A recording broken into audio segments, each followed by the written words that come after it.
இந்த மீன் தாங்க எனக்கு ரொம்ப பிடிச்ச மீன். இதை இப்படி செஞ்சு சாப்பிட்டா சும்மா அப்படி இருக்கும். அது எது? குருவித்திருக்க. இது வந்து பெரும்பாலும் வந்து எங்கேயுமே கிடைக்காது. அப்படியா? போட்ல வரும். ஒரு 10 போட் வருதுன்னா அதுல ஒரு 2 போட்ல அந்த குருவித்திருக்க இருக்கும். ஒன்னு போட் ஆளுங்களே அதை எடுத்துப்பாங்க. இல்லைன்னா நம்மளுக்கு ரொம்ப பழக்கமா இருக்கு, நம்ம முன்னாடி சொல்லி வச்சோம் அப்படின்னு நம்மளுக்கு கொடுப்பாங்க. முக்கியமானது மிளகு, பூண்டு, சீரகம் சார். இந்த 3 விஷயத்தை போட்டு தான் அந்த மீன் குழம்பு மட்டும் ஸ்பெசிஃபிக்கா செய்வாங்க. நான் மீன் குழம்பு ரொம்ப நல்லா வைப்பேன். நீ நல்லா வைப்பேன்னு என்ன கேரண்டி? நெமிலி. அது வந்து பார்த்தீங்கன்னா அரக்கோணம் பக்கத்தில் ஒரு 15 கிலோமீட்டரில் இருக்கிற ஊர். அந்த ஊர்ல இருக்கிற பெரிய பிரதானமான ஒரு பெரிய ஏரி. அது ஒட்டி இருக்கிற மரங்கள் பார்த்தோன்னா அது 2000 பனைமரம் இருக்கும். ஏதோ பேசுறதுக்காக நான் பேசிட்டு இருக்காத, நேரத்துக்கு எடுத்தாத, நல்ல விவரமா பேசு. அதில் இருக்கிற ரொம்ப ஸ்பெஷலான மீன் பார்த்தோன்னா பனமேரி கெண்டைன்னு சொல்லுவாங்க. எங்கள் ஊரில் ரொம்ப தொண்டை தட்டி ரொம்ப நாளாக சாப்பிட்டுட்டு இருக்குது என்னன்னா அந்த மீனில் வைக்கிற சூப். சொன்னாங்களா உன்ட்ட? போட்டு நசுக்கி பண்ணுறதோ? நசுக்கி பண்ணுறது. நசுக்கி பண்ணுற சூப்னால அந்த மரமேரி கெண்டைக்கான டேஸ்ட் வந்து ரொம்ப எங்கள் ஊர் பக்கம் ரொம்ப ஃபேமஸ். நெமிலி மரமேரி கெண்டை சூப். எஸ் மன்னா, இந்த பாடத்தை பெரியவர் முதல் சிறியவர் வரை யார் வேண்டுமென்றாலும் குடிக்கலாம். கெளுத்தி மீன். இந்த மீன் வந்து முட்டையோட இருக்கிற ஸ்டேஜில் வந்து அதை வந்து நம்ம அம்மா வந்து குழம்பு வைப்பாங்க. அந்த மாதிரி சாப்பாடு வந்து சாப்பிட்றது சான்ஸே இல்லை சார். அந்த மாதிரி ஒரு டேஸ்ட்ல இருக்கும். சனையோட இருக்கணும். ஆமாம், சென்னையோட இருக்கணும். அந்த முட்டை ஒரு டேஸ்ட்.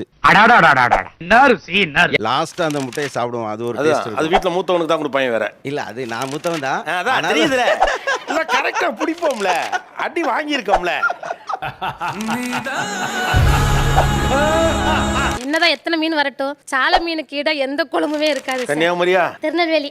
அங்கிட்டு போயிட்டோம்னா சால மீன் விடவே மாட்டீங்க. சால வாழை. கரெக்டா சொன்னீங்க. ரெண்டுமே முருங்கைக்காய் அப்புறம் மாங்காய். முருங்கைக்காய் காம்பினேஷன்ல மாங்காய் காம்பினேஷன் நல்லா இருக்கும் இல்லையா? டெபினெட்லி. நான் வந்து காரைக்குடி சைட்ல இருந்து வரேன் சார். அங்க வந்து கெண்டை குஞ்சுன்னு ஒரு மீன் இருக்கு. அதை வாங்கிட்டு வந்து நல்லா எங்க அம்மா உலசி கருப்பு புளி ஒன்று வச்சிருப்பாங்க, ரொம்ப நாள் ஸ்டோர் பண்ணி அந்த புளியை போட்டு கொஞ்சம் தூக்கலா வைக்கிறப்ப குழம்பு எது மீன் எதுனே தெரியாது. எல்லாமே மீன் மேல அப்படியே கொஞ்சம் ஆயிலியா மீன்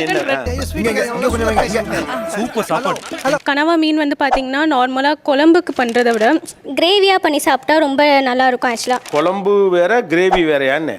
அப்போஸ் குளுக்கோஸ். அப்போஸ்ங்க, அப்போஸ்னா ஆமான்னு அர்த்தம். தொக்கு மாதிரி வைக்கிறது கிரேவின்னு சொல்லுவாங்க. கெட்டியா இருக்குது கிரேவி, கொஞ்சம் தண்ணியா இருக்குது குழம்பா. எனக்கு இப்படி பிரிச்சிங்கன்னா ஒரு மனுஷன் என்னதான் செய்வான்? ஏன்னா ரெண்டுமே ஒரே சம்பவம் தானே, அதையும் பிரிக்கிறீங்க. சரி பிரிச்சுக்கங்க. இப்ப நிறைய மீன் பார்க்க நல்லா இருக்காது, ஆனா டேஸ்ட் நல்லா இருக்கும், அட்டகாசமா இருக்கும். நாக்கு மீன் ஒன்று இருக்கு. நாக்கு மீன் வந்து கொஞ்சம் ஃபிளாட்டா இருக்கும், மீன் மாதிரியே இருக்கும், ஆனா தட்டையா இருக்கும். அதெல்லாம் வந்து டேஸ்ட் தெரிஞ்சவங்க தான் வாங்கி சாப்பிடுவாங்க. சூப்பர். அந்த உடுப்பாத்தி, நம்ம ஊர்ல அப்புக்குட்டி மீன் ஒரு மீன் விற்கும். அப்புக்குட்டியா? ஆமா. இது ரொம்ப புதுசா உள்ளதா இருக்கு, உட்கார்ந்து யோசிப்பாங்களோ. உங்களுக்கு பிடிச்ச மீன் அது? கெளாத்தின்னு ஒரு மீன். கெளாத்தி இப்போ இந்த சென்னை சைடுல வந்து செருப்பு மீன் சொல்லுவாங்க. செருப்பு மீனா? ஆமா. இல்ல புரியல. செருப்பு மீன் சொல்லுவாங்க, ஏன்னா தட்டையா அப்படி பட்டையா இருக்கும். மகாராஷ்டிரா சைட்லயுமே அதுக்கு வந்து செப்பல் மீன் தான் பேரு. ஓ, நீ அப்படி வரியா? அது வந்து வெள்ளாம்பொடி சமைக்க தெரியாம சமைச்சா கூட அது நல்லா இருக்கும். ஒரு நல்ல புளிப்பு மிளகாய் ஒன்று போட்டு ரசம் மாதிரி வச்சா கூட அந்த அந்த மீன் குழம்பு அடிச்சுக்க. அப்பா யாருப்பா இவங்கலாம்? ரசிகர்கள் மாஸ்டர். ரசிகர்களா? ஆமா மாஸ்டர். ரோமியோன்னு ஒரு மீன் இருக்கு சார். ரோமியோவா? ஆமா, பிங்க் கலர்ல இருக்கும். இந்த மீன் குழம்புக்கும் நல்லா இருக்கும், பொரிக்கிறதுக்கும் நல்லா இருக்கும். வச்சு எடுத்து ரோமியோ மீன் எவ்வளவு பெருசு இருக்கும்? நல்ல நார்மலா இவ்வளவு நீளம் இருக்கும். ஏன் அப்படி ரோமியோன்னு ஒரு பேர் அதுக்கு? இல்ல ரெட் கலர்ல இருக்கும், பாக்குறதுக்கு அழகா இருக்கும், பார்க்க கொஞ்சம் அழகா இருக்கும், அதனால ஒரு ரோமியோ. கேக்குறவன் கேன பையனா கேப்பையில நெய் வடியுதுங்கறான் பாரு. இப்போ எங்க ஊர்ல சில்க் மீன் ஒன்னு இருக்கு. ஓ, அது ரெட் கலர்ல இருக்கும், சில்க் மீன் சொல்லுவோம். அதை வச்சு நாங்க சில்க் புட்டு பண்ணுவோம். இப்போ நம்ம வேற ஒரு ரவுண்டுக்கு போவோம். வித்தியாசமான பெயர்கள் கொண்ட மீன்கள் என்னென்ன? ஏன் இத உனக்கு சொல்லி ஆகணுமா? சொல்லுங்களே. சரி சொல்லி தொலைறேன். நாகேஷ்னு ஒரு மீன் இருக்கு. நாகேஷ்? அதேப்பா. என் உடம்பெல்லாம் நடுங்கிடுச்சு. நம்ம வட தமிழகத்துல படங்கான்னு சொல்லுவாங்க. தென் தமிழகத்துல சில ஊர்கள்ல நாகேஷ், சில இடங்கள்ல பூந்தின்னு சொல்லுவாங்க. இங்கிலீஷ்ல அதுக்கு கிட்டார் ஃபிஷ்னு பேரு. கண்ண அப்படியே மூடிங்க. வந்துருச்சா? ஒரு வாசம் வருதா? பாசிட்டிவ் எனர்ஜி ஒன்று வருது.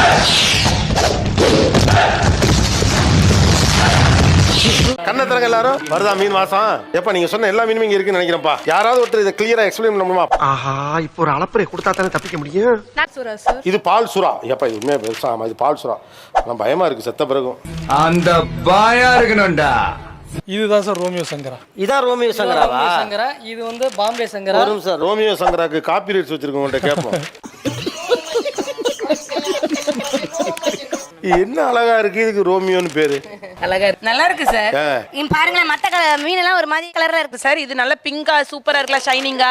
நீ போட்டோல ரொம்ப அழகா இருக்க. ரொம்ப தேங்க்ஸ்ப்பா. இதெல்லாம் பாருங்க, செத்த பிறகு கூட வாயை திறந்திருக்கு. இது செத்த பிறகு வாயை செத்துட்டானே தெரியல, அந்த அளவுக்கு ஷைனிங்கா இருக்கு. பாருங்க சார் அத. ரோமியோ. உலகத்திலேயே மீனை வச்சு போஸ் கொடுத்தது நீங்க தான்.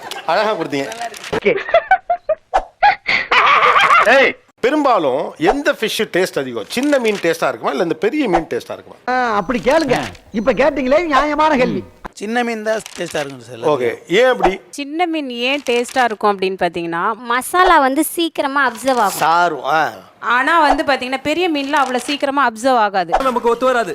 அப்படியே ஜிவ்வுன்னு ஏறணும் ராக்கெட் மாதிரி. நீங்கள் மீனுக்கு எவ்வளவு பெரிய ரசிகர் அப்படிங்கறது என்னுடைய அடுத்த கேள்வி. Good question.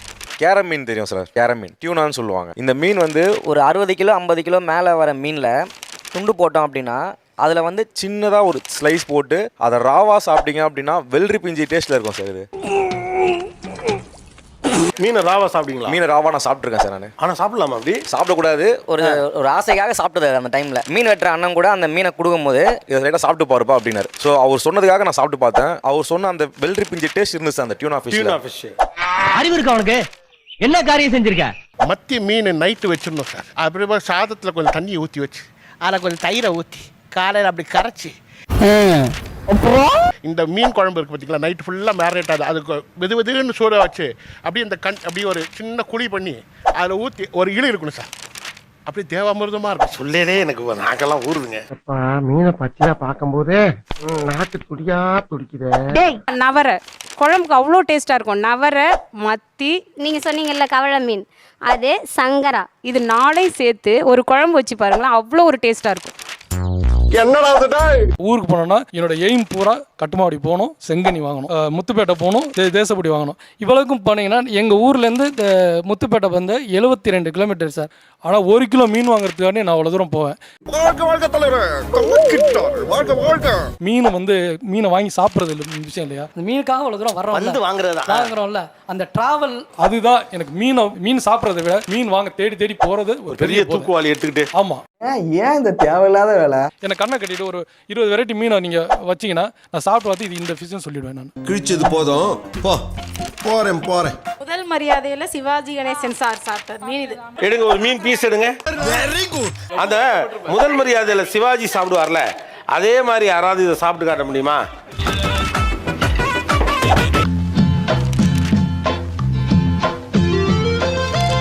சிவாஜி சாப்பிட்டப்ப முள்ளு வெளியில வரும், ஃப்ளஷ் மட்டும். தேங்க்ஸ். ஆய் செல்ல குட்டிங்களா, மறக்காம லைக் பண்ணுங்க, நம்ம சேனலை சப்ஸ்கிரைப் பண்ணுங்க.